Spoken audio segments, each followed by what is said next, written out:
इस प्रसारण के पुण्यार्जक हैं श्रीमान महावीर प्रसाद जी सेठी, श्रीमती शकुंतला जी जैन सेठी, कोटा राजस्थान खातौली वाले। श्री भगवान महावीर स्वामी के चरणान्विद में कोटि कोटि नमन वंदन करते हुए स्वास्थ्य लाभार्थम सुख समृद्धि वृद्धि निरोगता सहित दीर्घायु की मंगल कामना करते हैं। जगत गुरुवर आचार्य भगवान श्री विद्यासागर जी महाराज साह के पूर्ण स्वस्थता पूर्वक लंबी दीर्घायु की वीर प्रभु से प्रार्थना करते हैं। श्री अशोक पहाड़िया, श्रीमती मंजू पहाड़िया, अनिरुद्ध पहाड़िया, सपना पहाड़िया, आश्विन पहाड़िया, पल्लवी पहाड़िया, आर्जव, अव्यान एवं अनाया पहाड़िया, कोटा। श्री अनिल जैन, श्रीमती अमिता जैन, पुत्र एवं पुत्रवधू शशांक जैन, प्रीति जैन, तरुण जैन, अनुपमा जैन।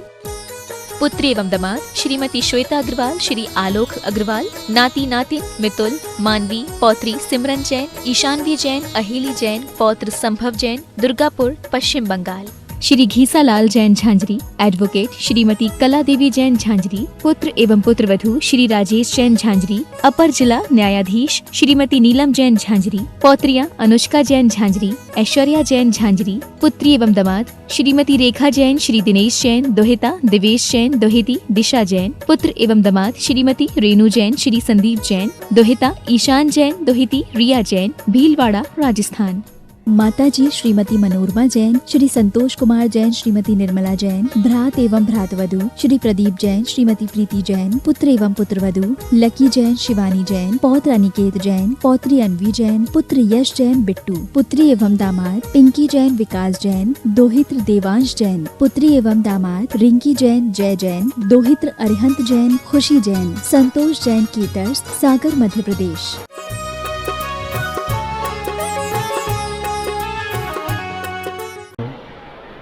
जय श्री ओम नमः सिद्धेभ्यः। जय श्री ओम नमः सिद्धेभ्यः। सर्वमंगलमांगल्यं सर्वकल्याणकारकं प्रधानं सर्वधर्माणां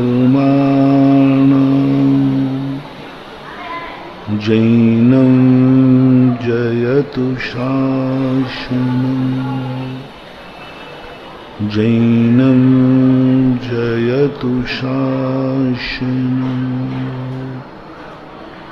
पंच परमेष्टि भगवान की आचार्य श्री गुरुवर कुंद कुंद महाराज की, आचार्य श्री गुरुवर विद्यासागर महाराज की।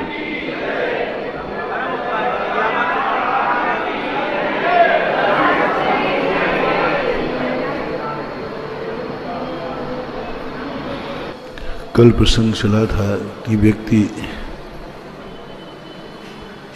यह बात का निर्णय नहीं कर पा रहा है कि मैं दुनिया के लिए हूँ या दुनिया मेरे लिए। भगवान मेरे लिए हैं या मैं भगवान के लिए। गुरु मेरे लिए हैं या मैं गुरु के लिए हूँ। धर्म मेरे लिए है या मैं धर्म के लिए हूँ।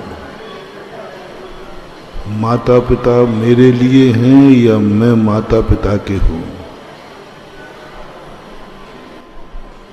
बेटा मेरे लिए है या मैं बेटा के लिए हूँ। पत्नी मेरे लिए है या मैं पत्नी को हूँ। पति मेरे लिए है या मैं पति को हूँ। भाई मेरे लिए है या मैं भाई के लिए हूँ। पड़ोसी मेरे लिए है या मैं पड़ोसी के लिए। राष्ट्र मेरे लिए है या मैं राष्ट्र के लिए। दुनिया मेरे लिए है या मैं दुनिया के लिए। सारी सृष्टि मेरे लिए है या मैं सृष्टि के लिए। ये हवाएं मेरे लिए हैं कि मैं हवाओं को। ये पेड़ पौधे मेरे लिए हैं या मैं पेड़ पौधों को। पानी मेरे लिए है या मैं पानी को, अग्नि मेरे लिए है या मैं अग्नि को, प्रकाश सूर्य चंद्रमा मेरे लिए हैं या मैं सूर्य चंद्र को। घर में जो भी वस्तु है, जो भी वस्तु तुम्हारे पास, मकान तुम्हारे लिए है या तुम मकान के लिए, जड़ पदार्थों में भी ले लो, गाड़ी तुम्हारे लिए है या तुम गाड़ी के लिए, धन तुम्हारे लिए है या तुम, आगे अब बोलते जाओ आप, धन तुम्हारे लिए है या तुम, जूते तुम्हारे लिए या तुम लगा लो सब में, वो फार्मूला तो सब में लगेगा, कोई बात नहीं। जूते तुम्हारे लिए है या तुम, जूते, कपड़ा तुम्हारे लिए है या तुम कपड़े के लिए, छाता तुम्हारे लिए है कि तुम छाते के लिए, रास्ता तुम्हारे लिए है या तुम रास्ते के लिए, मंदिर तुम्हारे लिए है या तुम मंदिर के लिए। हर चीज में ये बैठा लो, बहुत बड़ा रहस्य खुलेगा। और यह रहस्य खुलना बहुत बहुत विचार नहीं हो जाता है। हमारी एक वासना है कि सब कुछ हमारे लिए है, नहीं है तो भी हमारे लिए हो। क्या है सबकी धारणा? सब हमारे लिए ही तो है, और नहीं है तो फिर हमारे लिए हो। उसके लिए तुम सारे प्रयास करते हो। जो तुम्हारे पास है, जिसको तुम कह सकते हो सब हमारे लिए ही है, हमारे ही तो है। मेरे लिए तो सारी दुनिया है, मंदिर मेरे लिए, भगवान मेरे लिए, गुरु, सब कुछ जो कुछ सब मेरे लिए। और मेरे लिए कहते कहते कहते कहते कई बार तो ये कहते हो सब मेरे ही तो है। सरकार की संपत्ति, रेल में लिखा रहता ना, सरकार की संपत्ति अपनी संपत्ति। ये कैसा मजाक है, कैसी धारणा। मेरे लिए कहते कहते कहने लग जाते ये मेरा ही तो है। कभी आप लोग अपने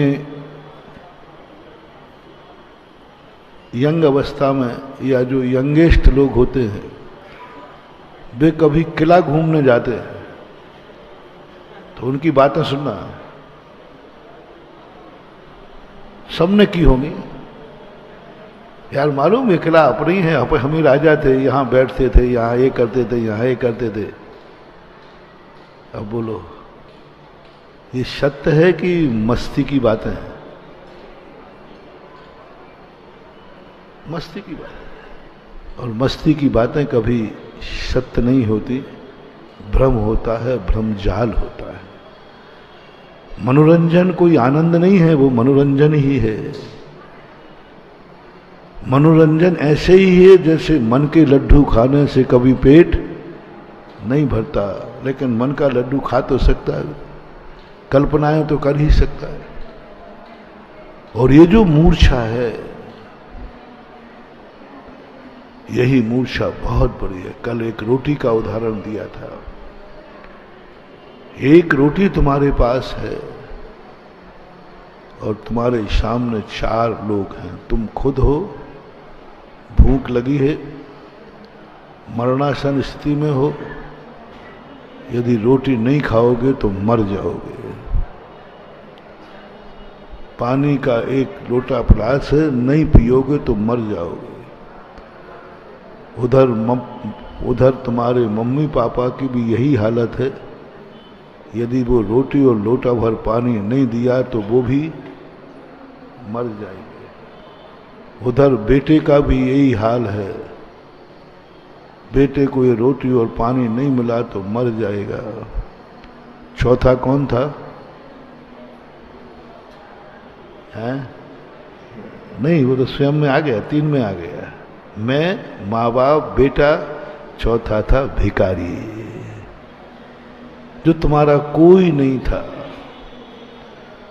जो तुम्हारा कोई नहीं था,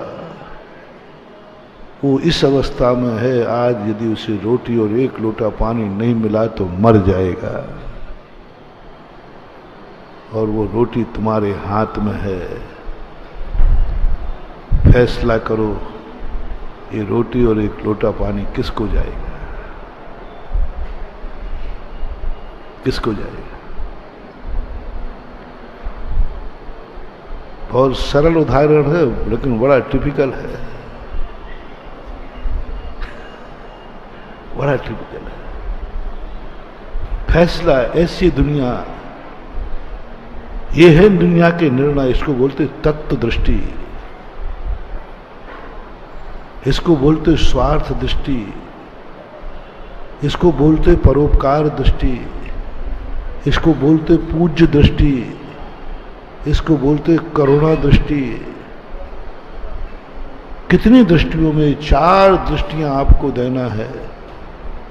आप कल्पना करें, आप इनमें से तुम्हारी आत्मा क्या करेगी। मोटिवेशन, अपनी जिंदगी में कभी कभी स्वयं परीक्षा किया करो, स्वयं को पहचाना करो कि हम क्या हैं। दूसरे हमें पहचानता है कि मैं क्या हूं, मैं अपनी दृष्टि में क्या हूं। हर व्यक्ति ये की बात सोच रहा है कि मैं दुनिया की दृष्टि में क्या हूं, और मैं पूछ रहा हूं कि तुम खुद की दृष्टि में खुद क्या। दुनिया की आंखों में हम धूल झोंक सकते हैं, स्वयं की आंखों में तुम स्वयं क्या हो। तुम दुनिया की दृष्टि में अच्छे बनना चाहते हो, दुनिया तुम्हें अच्छा समझे, तुम्हारा सब कुछ अच्छा समझे। कैसा लगता है जब तुम बहुत गलत हो, तुम बहुत गलत विचार कर रहे हो, दुनिया समझे कि कितने अच्छे विचारक हैं, तुम्हें लोग बहुत अच्छा समझें, उस समय तुम्हें बहुत अच्छा लगता है। सारी दुनिया मुझे ये समझ रही है।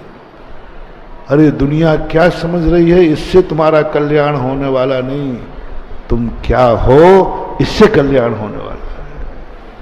और मैं क्या हूं, इसके दुनिया में 2 ही साक्ष्य हैं, 2 ही गवाह हैं, एक तो परमात्मा और एक आत्मा। तुम क्या हो, तुम्हारा मन क्या सोच रहा है, ये तो परमात्मा जाने या स्वयं जाने। तुम्हारा भाव क्या है, तुम्हारा अभिप्राय क्या है, कोई नहीं जान सकता, किसी को कुछ पता नहीं। अब 2 में से एक गवाह चाहिए, तुम्हारे पक्ष में कौन है। या तो परमात्मा को पूछो कि हे परमात्मा, आपकी दृष्टि में मैं कौन हूं। महावीर मेरी दृष्टि में, अब बोलना। एक विचारक हुआ है रजनीश, उसने लिखा महावीर मेरी दृष्टि में, और मैं कह रहा हूं महावीर की दृष्टि में मैं। कितना अंतर है। मेरी दृष्टि में महावीर और महावीर की दृष्टि में मैं क्या हूं। आज मैं कहना चाहता हूं कि तुम भगवान से पूछो, भगवान आप कैसे हो। ये तो मैंने बहुत बार परीक्षा की और मुझे सच्चा भगवान मिला, बिल्कुल निर्दोष भगवान मिला। मेरी दृष्टि में मुझे सच्चा भगवान मिल गया बहुत बार, तो भी अपना कल्याण नहीं हुआ। अनंतों बार हमें साक्षात सच्चे गुरु मिले, सच्चे भगवान मिले, लेकिन हम मारीच बनकर के भटकते रहे। एक बार भगवान की दृष्टि में मैं सच्चा हो जाऊं, ये सच्चा भक्त है।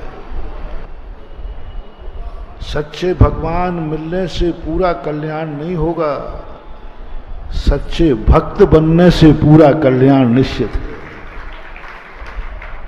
रिपीट करता हूं, सच्चे भगवान मिलने से कल्याण नहीं होगा, सच्चे भक्त बनने से कल्याण निश्चित है। सच्चा गुरु मिल जाए तो कल्याण हो जाएगा, ये मत समझना, लेकिन सच्चा शिष्य जिस दिन बन जाऊंगा उसी दिन बेड़ा पार हो जाएगा। जितना समय हम सच्चे भगवान को खोजने में लगा रहे हैं, इतना समय लगाने की जरूरत नहीं है। सच्चा भगवान तो 1 मिनट में पहचाना जा सकता है। सच्चे भगवान को तो त्रियंच भी पहचान लेते हैं। सच्चे भगवान को तो नारकी भी पहचान लेते हैं, सब पहचान लेते हैं, सब पहचान लेते हैं। लेकिन स्वयं सच्चा हो जाना ये 84 लाख योनियों की बस की बात नहीं है। स्वयं सच्चा हो जाना, सच्चा भक्त बन जाना बहुत कठिन। गुरु बहुत मिले हमें, सच्चे गुरु, गणधर परमेष्ठी जैसे गुरु, लेकिन हम सच्चे शिष्य नहीं बन पाए, संसार में भटकते रहे। हमें सच्चे नमोकार मंत्र मिला, लेकिन हम सच्चे मन से उसको जप नहीं पाए। नमोकार मन तो सच्चा था, है और रहेगा, लेकिन हमारा मन, हम जाप हमारा सच्चा नहीं था, नमोकार मन तो सच्चा था। पूजा तो सच्ची है, पूज्य भी सच्चा है, लेकिन पुजारी खोटा है। पूज्य भी सच्चा है और पूजा भी खोटा। कौन है? पुजारी खोटा, अपन पुजारी है खोटे। ये विचार नहीं करते। जितना हम सच्चे गुरु खोजने में समय व्यतीत करते हैं, उतना यदि हम सच्चा शिष्य बनने में प्रयास करें, जितना हमारी भावना होती है कि हमें महाराज जी अच्छा आशीर्वाद दो, सब कह देते और आज थोड़ा सा अच्छा आशीर्वाद देना, यानी अभी तक हम क्या बचा रखा है। गुरु का सदा आशीर्वाद अच्छा ही होता है। हाथ उठावें या न उठाएं, यदि कभी कोई गुरु हाथ उठा पाए या ना उठा पाए, तो आप ये मत समझना कि गुरु ने आशीर्वाद नहीं दिया। गुरु महाराज देख पाए या ना देख पाए मत समझना। मैं सुबह उठते ही आज जितने लोग आएंगे उन सब के लिए मैं सुबह उठ के ही आशीर्वाद दे देता हूं। क्या पता दिन में झंझटों में उलझ गए, क्या पता मैं सामायिक में बैठा और बेचारे को आशीर्वाद नहीं मिल पाया, क्या पता हम स्वाध्याय में बैठे हैं और उसे ट्रेन से जल्दी जाना है। हो सकता है कि नहीं हो सकता। क्या पता किसी को रात्रि में जरूरत पड़ जाए मेरे आशीर्वाद की। क्या पता मेरा वो बेचारा बड़ी मुश्किल में आया है और हमारा उपयोग उस तरफ है ही नहीं। हम स्वाध्याय कर रहे, हम कोई बातें कर रहे, चर्चा कर रहे और ध्यान नहीं दिया, हाँ बड़ा गड़बड़ हो जाता है। कई बार उपयोग दूसरी तरफ होता है। एक बार देवगढ़ की घटना है तुम्हारे। मैं किसी से बात कर रहा था और 2-3 परिवार लोग आए, तो उनके यहाँ कोई एक्सीडेंट हो गया था। महाराज नमस्ते नमस्ते, कुछ कहा हमने सुना नहीं। हम गए ठीक ठीक, अच्छा हुआ अच्छा हुआ। अच्छा शब्द निकला, हुआ कहा कि नहीं मुझे पता। अच्छा अच्छा ठीक ठीक ठीक। अब वो जाकर के वहाँ ऑफिस में आम के पेड़ के नीचे रोने बैठ गए। महाराज ने तो ये कह दिया एक्सीडेंट हुआ, अच्छा हुआ। अरे मैंने कही हुआ, मैंने बोला कि नहीं? बोले वो अच्छा शब्द के बारे हुआ बोला ही होगा, हमने सुना नहीं। मैंने बुलाया, मैंने कि भाई मैं सुन नहीं पाया, हम साधु के मुख से अच्छा ही निकलता है, मैं करूं क्या, बुरा निकलता ही नहीं है। अब ऐसी गलती हो जाए तो बेचारे को दुख हो जाएगा। और दिन भर में बहुत गलतियां होती हैं, बहुत। कई लोगों को आशीर्वाद मिलते ही नहीं, दिन भर में कितने लोगों को आशीर्वाद मिलते ही नहीं। और कई लोग आते हैं तो उनकी आधी बातें मैं सुनता ही नहीं। तुम जितनी सुनाते हो ना, आधी अधूरी सुनता हूं, और बिना ही नमोस्तु के हाथ उठा दो, आशीर्वाद है। पूरी तो सुन लो पहले, क्या सुनना, अंत में भी यही देना, इसलिए पहले ही ले लो ना, हमारा समय बच जाएगा। सुन नहीं पाता, सुन नहीं सकता। पूरी बात तुम्हारी सुनने लग जाऊं तो मेरी सामयिक नहीं हो सकती, क्योंकि तुम्हारी हर आवाज में दुख है। तुम्हारी आवाज में, हर आवाज में मैं तुम्हें देखूं तो सामयिक बिगड़ जाए, तुम्हारी बात सुनूं तो सामयिक बढ़ जाए, तुम्हें देखूं तो तुम्हारा चेहरे पे 12 बज रहे हैं, आंख में आंसू हैं, करुणावान हूं, दयावान हूं। एक ग्रस्त जब साधु के पास आता है, 5 मिनट को साधु का 1 घंटा खराब करके जाता है। वो मैंने एक उदाहरण सुनाया था ना, कि पढ़ने वाले विद्यार्थी को एक माँ का फोन आता है, माँ रोने लग जाए, बेटा तेरी याद आ रही, तूने भोजन किया कि नहीं किया। उसकी कितनी देर खराब हो गई? 1 घंटे खराब हो गया, उसको भी माँ की याद आई, क्योंकि वो मोही है। और यहाँ स्थिति दूसरी है, यहाँ मैं दयावान हूँ, करुणावान हूँ। आपका दुख देखकर, आपके आंसू देख करके हमारी करुणा जाग जाती है, सामयिक बिगड़ जाती है। निराकुलता, मैं कभी अपने साधु, कभी अपने दुखों से दुखी नहीं होता, लेकिन दूसरे के दुख से दुखी हो जाता है। बिगाड़ दी सामयिक। 5 तुम्हारी बात सुन लूं तो हे भगवान, 99% लोग, सुखी लोग तो आते ही नहीं। सुखी लोग तो जितने हैं वे दूर से दर्शन कर ले, नमस्ते महाराज। पहली बात तो दर्शन करते ही नहीं, करना काहे को, क्योंकि सुखी है। एक सुखी आदमी को कोई जरूरत ही नहीं महाराज की, जरूरत नहीं भगवान की। आप अक्सर कर टेस्ट करना, जो जितना ज्यादा सुखी होगा वो उतना ज्यादा धर्म से दूर होगा। कलयुग की विशेषता है। जो जितना बड़ा आदमी होगा वो धर्म से दूर होगा। जो कोई बड़ी पोस्ट पे होगा वो धर्म से दूर होगा। जो धन में बड़ा होगा वो भर, जिसका बहुत बड़ा मकान, हवेली होगी, राजमहल होगा, वो धर्म से दूर होगा। ये कलयुग का लक्षण है। कलयुग और सतयुग में इतना अंतर समझना। कलयुग में जैसे जैसे व्यक्ति का वैभव बढ़ता है, पुण्य बढ़ता है, उतना उतना वो धर्म से दूर भागता है। जैसे जैसे वो समर्थ होता है, वैसे वैसे वह पूज्य पुरुषों से दूर भागता है। समर्थ हो गया ना, शक्तिमान हो गया ना, जैसे जैसे बढ़ता है, जैसे जैसे बेटा बड़ा होता है, माँ बाप से दूर भागता है।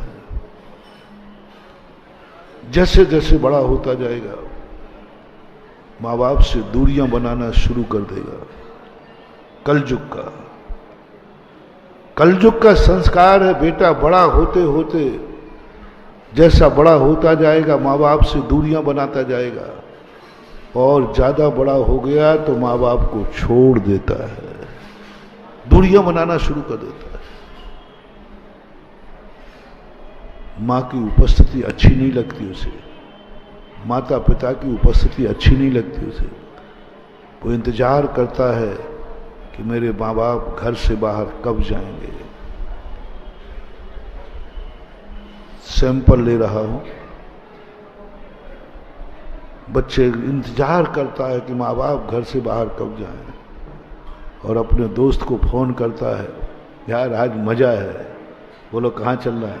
बोले तेरे मम्मी, अरे बोले है ही नहीं वो। मजा है आज। समझ लेना ये बेटा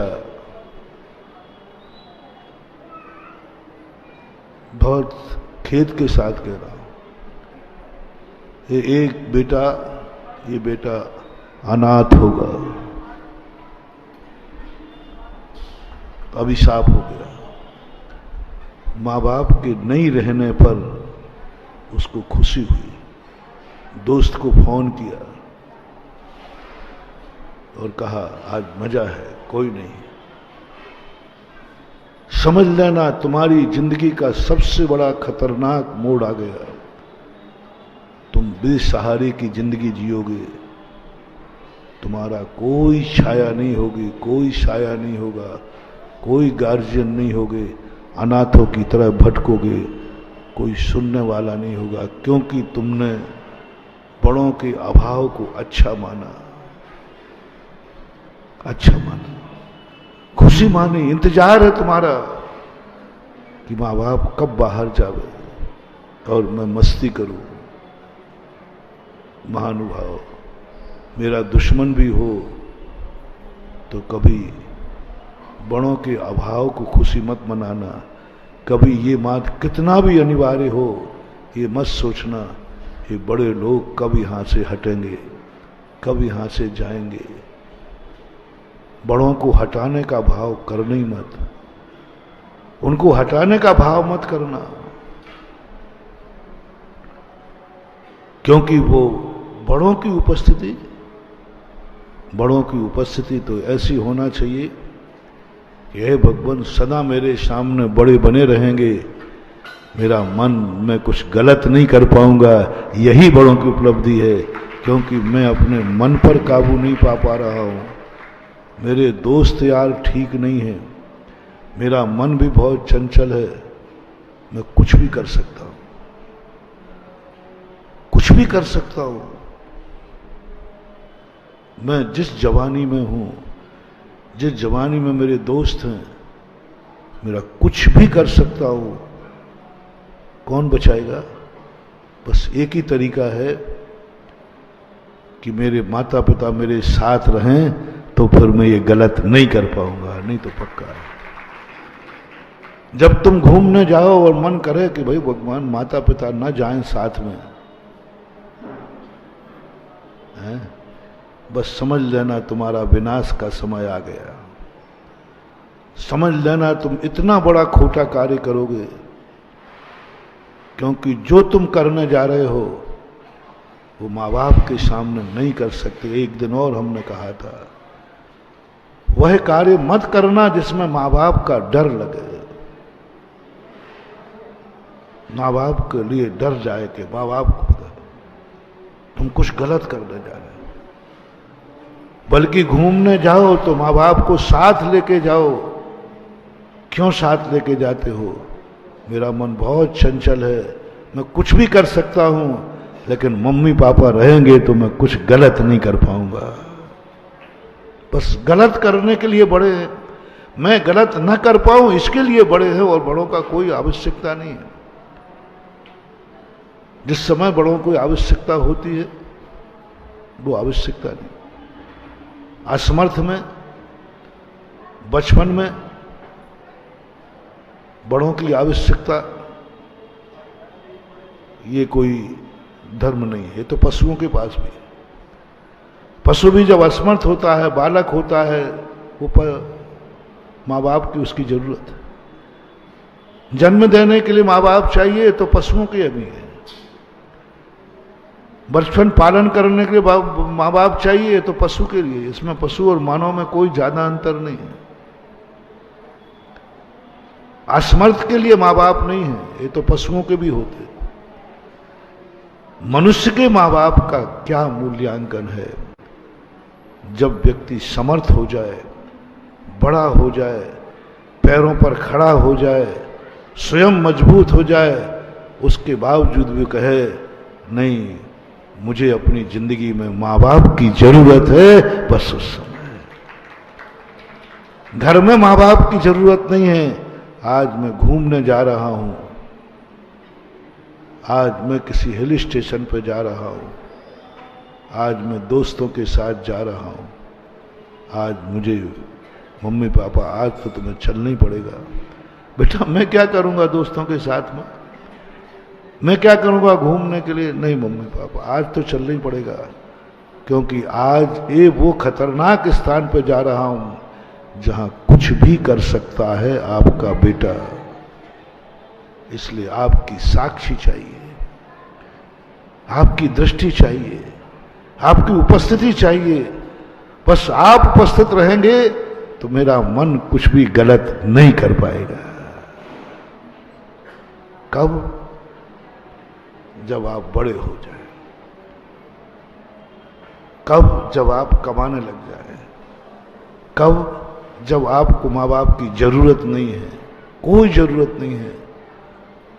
उस समय माँ बाप को तुम कितना निकटता चाहो, कोई जरूरत नहीं, एक रंच बात भी जरूरत नहीं अब तुम्हारे लिए माँ बाप की। सब कुछ तुम्हारे पास, शादी हो गई तो पत्नी भी आ गई, बच्चे भी हैं, अच्छी नौकरी है, शरीर स्वस्थ है, मकान बंगला सब, यानी पूरा हाउस होल्ड करो।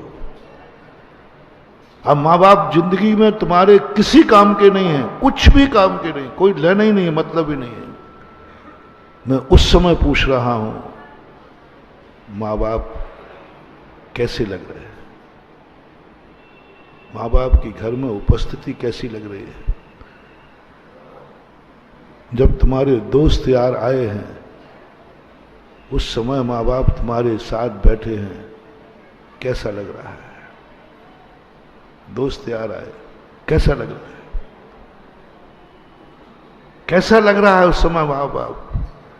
यदि तुम्हें ये भाव आया है कैसे करूं, मम्मी पापा स्वयं उठ के चले जाएं तो अच्छा होगा, बस समझ लेना तुम्हारी जिंदगी में बहुत बड़ा अनर्थ होने वाला है। तुमने बहुत बड़ा अभिशाप ले लिया, माँ बाप ने नहीं दिया। तुम्हारे मन में भाव आया कि ये यहां से हट जाए, ये हट जाए यहां से तो हमारा कार्य हो जाएगा, बस ये है अभिशाप। तुमने खुद अभिशाप अपनी जिंदगी को ले लिया। और तुम एक दिन जरूर ऐसा आएगा जब तुम संकट में होगे और कोई तुम्हारी सहायता करने नहीं आएगा, कोई नहीं आएगा, सामने से निकल जाएंगे, कोई तुम्हारा सहयोग नहीं करेगा, क्योंकि एक बार तुमने ये सोचा था मम्मी पापा यहाँ से हट जाएं तो अच्छा है, मेरे दोस्त आए हैं, कुछ मस्ती करना है, कुछ ऐसा करना है जो इनके सामने नहीं कर सकते। महानुभाव, उस समय इतना सोचना कि हे भगवान दोस्त आए हैं, ये कुछ भी कर सकता हूं, मम्मी पापा यहीं बैठे रहें तो मजा आ जाएगा, कुछ कर नहीं पा, मम्मी पापा यहीं बैठे रहें, जाने लग जाए मम्मी पापा अभी नहीं जाना, जब तक मेरे दोस्त बैठे आप यहीं बैठना, क्योंकि हम दोस्तों में हम कुछ भी कर सकते हैं, और जो करेंगे, जो कर सकते हैं वो आपके सामने कर लेंगे, जो नहीं कर सकते हैं उसके लिए आपको हटाने। कैसा लग रहा है उस समय? बारात में जाते हो, यदि मम्मी पापा साथ हो उसी ट्रेन में डिब्बे में, तो अपन तो डिब्बा बदल देते हैं। एक बार ऐसा हुआ, एक बारात गई, सब बच्चों ने फैसला किया, दूल्हे को मना लिया, कोई भी बुढ़ा नहीं जाएगा, कोई बूढ़ा नहीं जाएगा। सब दोस्तों ने कहा बूढ़े जाएंगे तो हम नहीं जाएंगे, और हम लोग जाएंगे तो कोई बूढ़ा नहीं जाएगा। दूल्हा ने जिद कर ली दोस्तों के कारण। उन्होंने कहा कि कोई बारात में कोई नहीं जाएगा, बड़े आदमी कोई नहीं जाएंगे। सबने कहा भाई जाओ। वो बारात आना थी ललितपुर, आ गए लेकर बारात। अब बारात जब लगती है तो सारे परिवार के बुजुर्ग, माता पिता सब दरवाजे पे खड़े होते हैं। उसका जो कुछ भी करते हो आगे पीछे तुम लगा लेना। सासू माँ ने देखा, यानी जो उस घर की माँ थी दादी, उसने देखा कि ये सब छोकरे ही छोकरे और मस्ती में नाच रहे। इन छोरों के साथ मैं अकेली बिटिया को कैसे विदा करूं?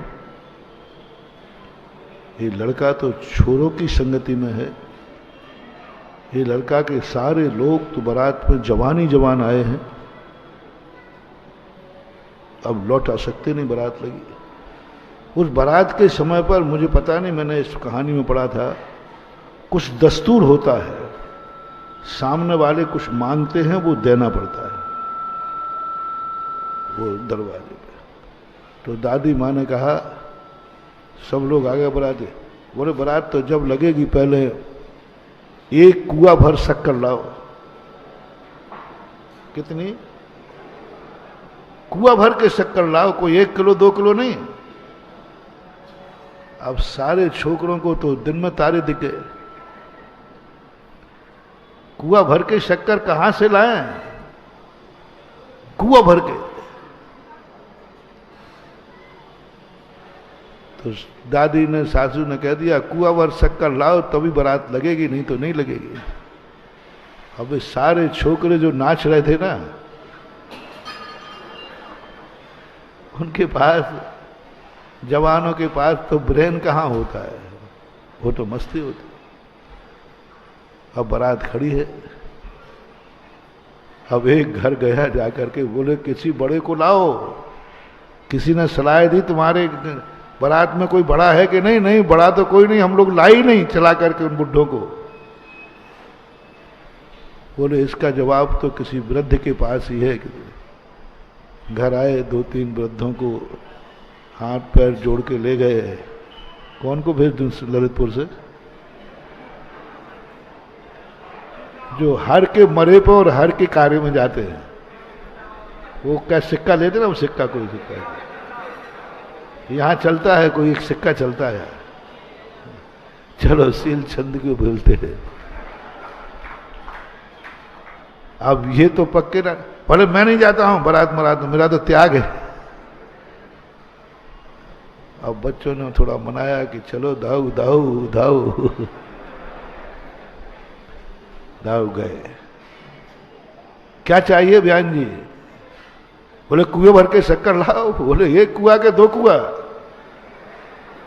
छोकरे कहने लगे, दाऊ तो कह रहे 2 कुआ के 1 कुआ, जितने कुआ उतनी शक्कर आ जाएगी। कैसी बात कर रहे हो? ललितपुर कोई ऐसा आदमी, ऐसा वैसा स्थान थोड़ी है, जितने कुएं का उतनी शक्कर। छोकरे कहने लगे दाऊ को कहीं बुढ़ापे में बुद्धि तो नहीं सट आ गई? बस देखो भाई, देखो बयान क्या बोलते हैं उनको? बयान जी, राजस्थान में बयान जी बोलते हैं, यहाँ समधन। समधन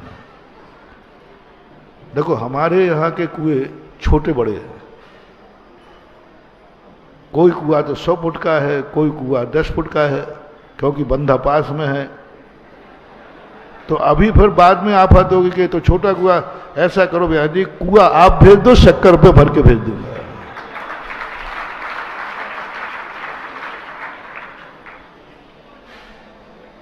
इन्होंने पीछे छुप के कहा है, ये कह देना बयान जी समझ गई छोकरो, ये अकल तुम्हारी तो नहीं हो सकती। क्या हो? समझ गई वो कि कोई बुद्धिमान आया है, कुआ तुम भेज दो, शक्कर। ये है अनुभव की बात, किसी किताब में नहीं लिखी है, अनुभव की बात है। जिंदगी में अपने जीवन को इस उदाहरण से ये मान लो, कोई मस्ती न कर पाओ तो मत करना, लेकिन बड़ों की उपस्थिति को बुरा मत मानना। बड़ों की उपस्थिति मत आना, कितना भी महत्वपूर्ण, बड़ों की उपस्थिति को ये मत मानना कि ये उपस्थिति हट जाए। कभी भी हो, कैसा भी हो, चाहे कोई काम हो बे या ना हो बे, काम कर पाओ या ना कर पाओ, ये पक्का है कि बड़ों की अनुपस्थिति में तुम कोई अच्छा कार्य तो नहीं करने वाले। अच्छा होता तो बड़ों के सामने करने में कोई बाधा है ही नहीं। बड़ों की अनुपस्थिति का अर्थ है कि तुम कुछ गलत करना चाहते हो, इसलिए ये परिणाम कभी मत करना। मैं तो सदा कहता हूं, माँ बाप किसी भी काम में ना आवे तो भी ये सोचना, सगुन मान करके उनको रखना। घर में बुजुर्ग है, कोई काम का नहीं, कामा में पड़ा हुआ है, कोई काम का नहीं, बेहोश पड़ा हुआ है तो भी रहने दो, सगुन मान करके। कामा में पड़े हुए माँ बाप को भी सगुन मान लो। जब भी निकलो उनका दर्शन करके पैर छू के निकलो, वो बेहोशी में भी तुम्हें दुआ मिलेगी, क्योंकि वो बेहोश होने के पहले ही एडवांस में तुम्हें दुआ रख के गया है। बेहोश होने के पहले, कामा में जाने के पहले, मरने के पहले। मरने के बाद भी क्यों पूर्वजों की फोटो लगाई जाती है? मरने के बाद भी फोटो क्यों पूजी जाती है? मरने के बाद भी उसकी तस्वीर क्यों रख दी जाती है टेबल पर, और क्यों उस तस्वीर को फूल चढ़ाते हैं? बहुत बड़ी चीज है महानुभाव। फूल क्यों चढ़ाते हैं तस्वीर के सामने मरने के बाद? एक अभी का पेपर में देखा था, शास्त्रों में भी फूलों की एक बहुत बड़ी दुनिया है, फूलों की एक बहुत बड़ा साइंस है। हर फूल में कुछ ना कुछ कहता है।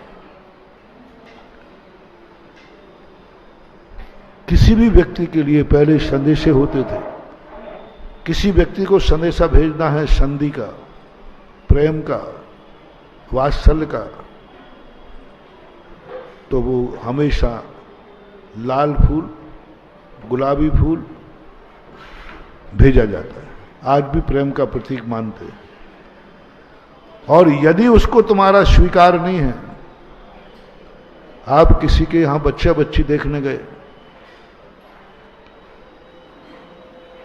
वो तुम्हारे लिए फूल देगा, गुलदस्ता देगा लाल, और यदि उसको मंजूर नहीं है तो पीले कलर का फूल दे देगा, कुछ नहीं बोला। तुमने गुलाबी फूल दिया, उसने गेंदा का फूल दे दिया। क्या समझे तुम? क्या समझे तुम? गेंदा के फूल का कभी गुलदस्ता नहीं बनता, बना? गेंदा के फूल का गुलदस्ता नहीं बनता, क्योंकि वो निषेध का प्रतीक है। अन्य दर्शनकारों में तो अलग अलग भगवान के फूल हैं। इन भगवान का फूल ये है, एक भगवान का फूल है जो धतूरा का फूल ही पूजा में चाहिए, वहां तुलसी का फूल नहीं चलता। अलग अलग फूल होते, इनके नेचर होते हैं। यानी पिंक कलर का कोई फूल है, लाल कलर का कोई फूल है, वो फूल हमारी स्वीकृति का है, और सामने वाले ने पीला फूल दे दिया, गेंदा का, कनेर का, समझ गया वो जो ज्ञानी होगा कि उन्होंने अपनी अस्वीकृति दे दी। पीला फूल अस्वीकृति का पूरक है। पीला फूल, हमें तुम्हारा प्रस्ताव मंजूर नहीं है। अब देखने वाला समझेगा जैसे तुमने दिया ना गुलाब का फूल, यूं जयजनंद साहब, वो धीरे पीला फूल है, जयजनंद साहब। ज्ञानी होगा पीला फूल लेकर के चल देगा कि उसने कह दिया, वो नहीं कहेगा पधारो साहब। समझदार व्यक्ति किसी को जाने की कहते ही नहीं, वो मुंह से शब्द वचन नहीं बिगाड़ेगा कि आप अब जाइए, मुझे मंजूर नहीं है, फूला फूल दे दिया। समझदार होगा तो तुरंत अपने आप चला जाएगा, क्योंकि पीले फूल मिल चुका है। तो ऐसी एक संकेत की दुनिया होती है। तो बड़ों की जब उपस्थिति होती है, उनके जीवन का बहुत बड़ा एडवांस में क्यों पूछते हो तस्वीर को? बहुत बड़ा मनोविज्ञान है महानुभाव, बहुत बड़ा। इसलिए पूछते हैं कि वो मरने के पहले ही एडवांस में दुआ देके गया था, यदि मैं मर जाऊं तो भी मेरे बेटे को दुआ लगे। मेरे मरने के बाद भी पिता हर चीज जो करता है बेटे को, ये नहीं करता, इसलिए नहीं करता है कि मैं जिंदा हूं तब तक बेटे का क्या होगा। हर माँ बाप चाहे धन कमावे, चाहे मकान बनावे, उसके पीछे रहता मेरे मरने के बाद बेटे के, जीते जी नहीं, जीते जी तो खुद का मकान, मेरे मरने के बाद बेटे के काम आएगा। LIC किस लिए कराते हैं? मेरे मरने के बाद बच्चों के काम आएगा। मकान, फ्लैट, दुकान, सब एक कहते ये एडवांस है। इसलिए तस्वीर के सामने फूल जिस समय चढ़ा रहे हो, वो तुम्हारा एडवांस का रखा हुआ पिता का आशीर्वाद तुम्हारे काम आएगा, क्योंकि वो पहले से करके गया था, मेरे मरने के बाद भी मेरा बेटा खुशी रहे, मेरे मरने के बाद भी मेरा बेटे को, मेरे मरने के बाद भी मेरा बेटा जब भी मेरा नाम लेगा मैं उसे आशीर्वाद दूंगा। मरने के बाद भी माँ बाप को यदि तुम स्मरण करते हो, मरने के बाद भी, तो भी तुम्हारे लिए आशीर्वाद मिलता है। भूत नहीं लगते हैं, और भूत होते ही नहीं है। कब? और मंदिर में कोई मर जाए, बोले महाराज जी कोई ऊपरी बाधा आ गई है भक्तांबर में क्योंकि हर दिन कोई ना कोई, और 2-4 दिन रेगुलर और कोई मर जाए तो, यदि ये घटना 2-4 दिन रेगुलर हो जाए तो क्या होगा? महाराज भक्तांबर बंद होगा। अब मैं क्या मालूम, मैंने तो यही भावना भाई कि मेरा हर भक्त मरे ललितपुर का तो असीम कालीन भक्तांबर पढ़ते हुए मरे। मुझे क्या मालूम कि मेरी ये भावना भक्तांबर बंद करा देगी। मेरी तो ये भावना है कि ये ऐसा हो गया तो हमारा भक्तांबर सारी दुनिया को धन्य करा देगी और मुझे धन्य करा देगी, बंद नहीं धन्य करा देगी। ऐसे परिणाम होना चाहिए, ऐसी भावना भाना चाहिए कि हमारे जीवन में घटना घट जाए, ऐसा मौका मिले तो अभाग्य समझना चाहिए। इसलिए मैं तो यही कहता हूं, सबको मालूम चल गया मैंने भक्तांबर क्यों शुरू कराया है।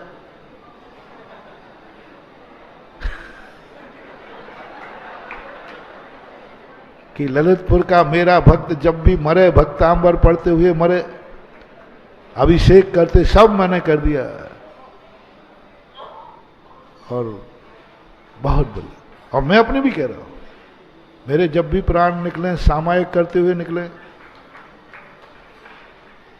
सिद्ध क्षेत्र पर निकले, प्रतिक्रमण करते हुए निकले, स्वाध्याय करते हुए निकले, ये हमारे अवभाग्य होंगे। प्रवचन में यदि कोई मरण को प्राप्त हो जाए, मैं प्रवचन दे इसलिए रहा हूं कि जो मरे सो वो हमारी सभा में मरे। गुरु मूले यति निश्चिते चैत सिद्धांत वादि सदघोषे मम भवतु जन्म जन्म मरणी समन्वितम मरणम। पूजपाल स्वामी ने कहा, दुर्लभ है रे महानुभाव, चेतो जागो।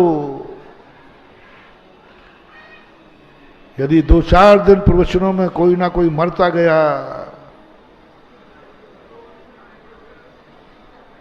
तो फिर ये पंडाल, महाराज ध्यान रखना आप ही बचोगे। अरे भाई ललितपुर वाले मत जाना, 4 दिन हो गए रेगुलर कोई ना कोई। और मेरा भाव क्या है, भावना तुम्हारी नहीं तो भावना मेरी है। पूजपाल स्वामी ने क्या मांगा, भावलिंगी संत पूजपाल स्वामी महान ज्ञाता कि भगवान मेरा मरण हो तो कहां हो। गुरु मूले यति निश्चिते चैत्य सिद्धांत वादि सदघोषे। गुरु महाराज साधु संत जहां हो और वो मंदिर का प्रांगण हो और उस समय मेरे प्राण निकले वादि सदघोषे, जब मुनिराज प्रवचन दे रहे हो वो सुनते सुनते मेरे प्राण निकले। पूजपाल स्वामी ने इस सभा को ये प्रवचन सभा को मरने के लिए चुना, ये प्रवचन सभा को मरने के लिए चुना कि मेरा मरण हो तो उस समय हो सिद्धांतवादी सदघोषे मम भवतु जन्म जन्म मरणे समन्वितम मरणम। जब जब मेरा मरण हो तब तब मेरे कानों में गुरु का प्रवचन चल रहा हो और उस समय मेरे प्राण निकले। ये भावना भाई, कैसा जगत उल्टा हो। इसलिए मेरे पास तुम देखो परेशान होकर मेरे पास आते हो और आज बहुत दुखी हो, कुछ तो बता। तुम्हें संकट मोचन करने के लिए कोई भी दवाई नहीं है, कोई भी मंत्र नहीं है, कोई भी आशीर्वाद नहीं है। अब आज से कृपया करके मुझे कमरे में परेशान करने मत आओ। सीधी कह रही, जो तुम दूर करना चाहे तो वो मेरे पास दवाई है ही नहीं, मैं उसका डॉक्टर हूं ही नहीं। अब क्यों आते हो हमारे अस्पताल में? इसलिए पहला निर्णय, जो जिस संकट में ग्रसित है वो संकट को दूर करने के लिए भगवान के पास नहीं जाएगा, गुरु के पास नहीं जाएगा, नमोकार मंत्र नहीं पड़ेगा, कुछ नहीं। उसके भूल जाओ अपना संकट। ये कुपथ है, ये पथ तुम्हें करना है। कर लोगे? हैं? हो कर लोगे तो दवाई दूं? दवाई ये है, लो गांठ में बांध लेना। अकाट्य है। जो परेशानी मेरी जिंदगी में आई है, जो बीमारी मेरी जिंदगी में आया है, जो टेंशन मेरी जिंदगी में आया है, हे भगवान, हे नमोकार मंत्र, हे गुरुदेव, यह संकट संसार के किसी जीव को ना आए। अपना याद मत करना, मेरे लिए ना आवे, मेरा दूर, वो ध्यान रखना। वो आ गया तो मामला गड़बड़ हो जाएगा। मेरा संकट दूर हो जाए, मेरी जिंदगी में नहीं आए, भूल जाओ। ये संकट संसार में किसी जीव को नहीं आना चाहिए। यदि मैंने प्रभु तेरी जिंदगी में भक्ति की है, मैंने असीम कालीन भक्तांबर पढ़ा है, मैंने 4 चतुर्मास अपने गुरु के कराए हैं, मैंने क्षेत्रपाल मंदिर के लिए सहस्कूट में मूर्ति बैठा ली है, मैंने भगवान बड़े बाबा बैठा ले हैं, मैंने 24 मंदिर बनाया। जो जिंदगी में पुण्य किया है, इसके पुण्य के बदले में मैं चाहता हूं जो संकट मेरी जिंदगी में आया है, ये संसार में किसी जीव को ना आवे। बस इतनी काफी है। दवाई दे चुका हूं मैं, दवाई दे चुका हूं मैं। जाओ, या तो संकट दूर होके रहेगा और मरोगे तो जन्म जन्म तक वो संकट दोबारा नहीं आएगा। कई लोगों पर मैंने किया है इसका प्रयोग, कई लोगों पर। बस ये भावना, तुम तो मरोगे, मैं उनको नहीं कहता आज सुन, नहीं तो वो कहे महाराज जी ऐसा करने से हम जिंदा रह जाएंगे। मैंने नहीं, तुम तो मरोगे, ये और कह देता हूं। हाँ, नहीं तो वो कहे महाराज जी ने कहा था ऐसी भावना करने से तुम्हारा संकट दूर हो जाए। मैं कह रहा नहीं, तू तो मरेगा, तेरा संकट तो दूर होने वाला नहीं है। एक पुण्य करके मर कि ये संकट संसार में किसी का ना आए। महानुभाव यदि सच्चे दिल से कर लिया तो संकट संसार का हटेगा कि नहीं हटेगा, लेकिन तेरा संकट जरूर गायब हो जाएगा, क्योंकि तू महान बन गया, महान बन गया, महान बन गया। तूने अपने लिए नहीं मांगा, मांगा तो किसके लिए मांगा? बस ये है महान आत्माओं। इसलिए महान आत्माओं का लक्षण होता है वो अपने लिए नहीं, अपनों के लिए मांगते हैं। इसलिए मरने के बाद भी माता पिता तुम्हारे काम के हैं। और भगवानों की कथा सुना रहा था मैं, उस कथा पर जिस समय उन पर संकट आया, उस संकट के समय उन्होंने भावना भाई थी, उस समय भावना भाई थी ये संकट किसी पर ना आवे, आवे तो दूर हो जावे। अपने संकट की नहीं, विपरगणाएं हैं, उस घटना को तुम तीर्थंकर के याद करो और थोड़ी देर तुम ध्यान करोगे, पता चलेगा तुम्हारा दुश्मन साइड से चला गया, साइड से चला गया। शेर आ जाए तो ये मत सोचना भगवान बचाओ शेर आ गया, बस तुम भगवान का नाम लेना। भगवान जैसी विपदा मेरे पे आई है, संसार में किसी की ऐसी मौत ना हो, बस ये भावना माना। जो मौत मेरी हो रही है, कोरोना के समय हमने एक ही मंत्र दिया था कोरोना पड़ने वालों को, बस जिनको कोरोना हो गया है बस एक ही बात करना है कि मुझे तो हो गया, अब संसार में किसी दूसरे को कोरोना ना हो। एक बात का, ऐसे संस्मरण, ऐसी स्थितियां, अब आपको निर्णय करना है, फैसला करना है। उपसंहार कर रहा हूं, रोटी एक है, रोटी कितनी है, पानी कितना है, आवश्यकता किसको है, स्वयं को। नहीं मिलोगे तो मरोगे, माता पिता को। तीसरा कौन था, हैं, बेटा, और चौथा भिखारी। 2 दिन हो गए, फैसला करके आओ, रोटी और लोटा किसको जाएगा। और फैसला वो भी इसी में कर लेना, तुम दुनिया के लिए हो या दुनिया तुम्हारे लिए। जो भी दुनिया में वस्तु है, संबंध है, हर संबंध में एक ही बात सोचना है, ये संबंध मेरे लिए है या मैं उस संबंध के लिए हूं। बस इन 2 पर डिस्कशन कर रहा हूं।